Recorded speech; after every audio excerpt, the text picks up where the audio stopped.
There's a beautiful old expression that quite simply says that the more things change, the more things stay the same. And that certainly was the case when Teletrack went back to Sharton Racecourse after the inaugural running of the Queen Elizabeth II Cup over 2,000 metres, won in historic fashion back in 1997 for Alexander Garrett Laird, won Durban Demon Douglas White, and of course Lorient Jean Jaffe, London News, the son of Bush Telegraph.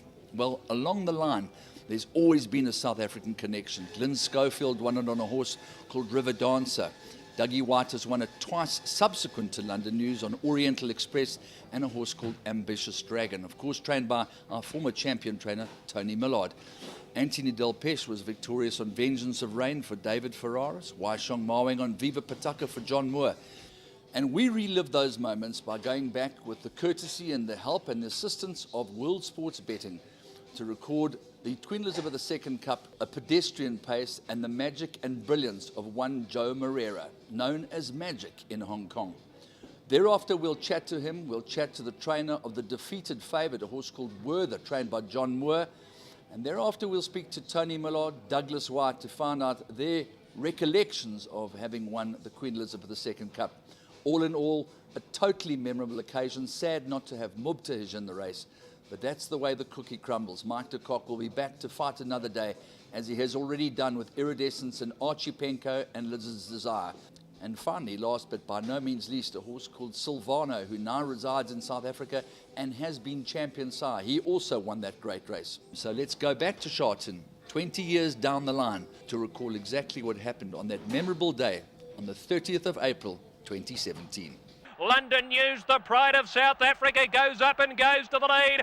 Privilege on the inside is coming again. London News in front. Privilege won't give in. London News doing the better, and London News, he's everything they said, and he wins.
Unfortunately, he didn't break very well because we had in mind to lead the race.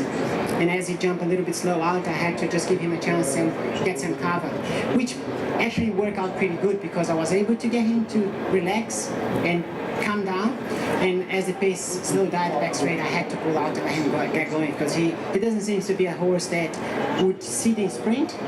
So the early move, I think, That was the key to get him to win, and obviously Mr. Hori gave him the freedom in case if the thing happened this way, the way that happened today, I would have the freedom to get going at the 1800 meters. I would have gone probably a little bit earlier, but I think that works out perfectly anyway. We've seen this horse before. He came in December, finished down the field in the international mark. What's brought about the improvement to this afternoon? 12月に続いてで2回目のネオリアリズム香港遠征で I do a lot of work for John Moore. He's been a big supporter of mine, and I love working for him.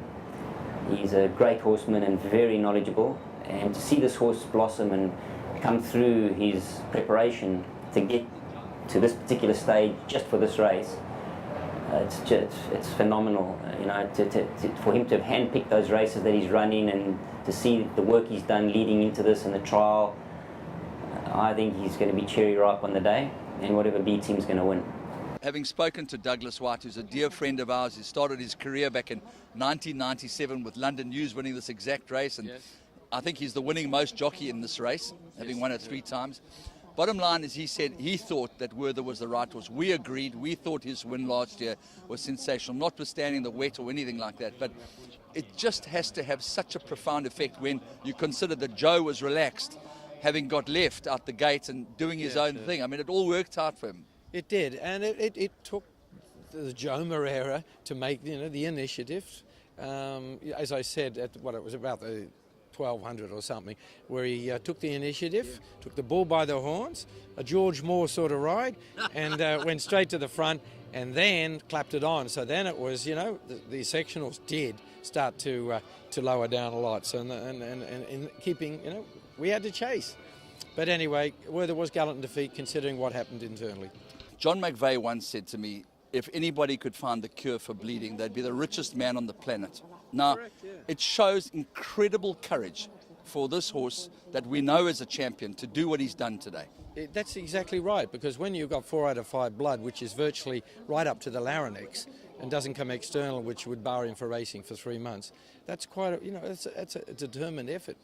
That's gallant in defeat. So we'll take it. It's a shame we didn't have the pace in that race. Which you knew there wasn't going to be a pace, such a small field. They walked. It was more like a French race, a French Group 1 race. 2:05. I mean, it's laughable. 2:04 something, nearly 2:05. Laughable. But that's what happens sometimes in these big group races, the international group races. We don't have the pacemaker in there, like some big stables around the planet have pacemakers in there to run them along, make sure that it's run at the right time. But when horses are choking up behind, with jocks trying to hold their places but choking up, there is always that chance that a horse will start to get an internal bleed going. And that's what happened today. But take nothing away from that. We didn't win, but we'll go out with all guns firing in the Champions at Chater Cup in 2 or 3 weeks' time. Quite possibly the best horse you've had to do with in Hong Kong was a horse called Ambitious Dragon. And what did it mean to you to win the Queen Elizabeth II Cup? Well, he'd just come off winning the Derby. He'd won 6 in a row. He was a really, really good horse. It came at the end of his season, and we're just trying to hold him together. It wasn't easy. He certainly had a very long season, and there were some very, very good horses in the race. First of all, how did you acquire this guy? Where did you get him from?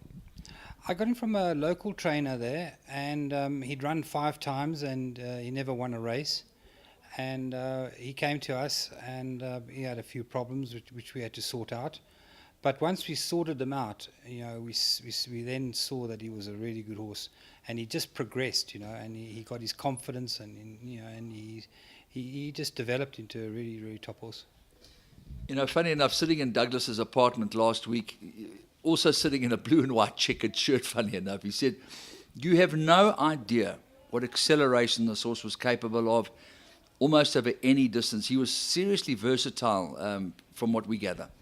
Yeah, he won Group 1s over 14, 16, 18 and 2000.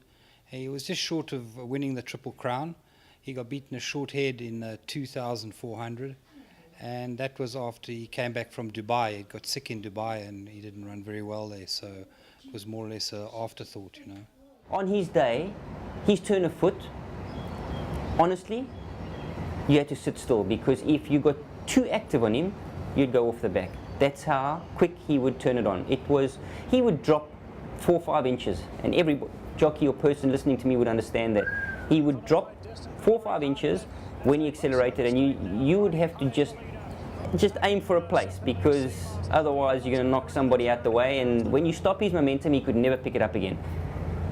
And I remember going past Jeff Lloyd one day, and he thought he had the race won, and I came past him and I just looked at him, and we went past the line and he went, "That's unbelievable." Ambitious Dragon hits the lead from Mighty High, clear from Viva Bataka. California Memories flashing home, but the Derby winner, Ambitious Dragon, makes it 3 Group 1s in a row. That was Ambitious Dragon on his day. He was unbelievable.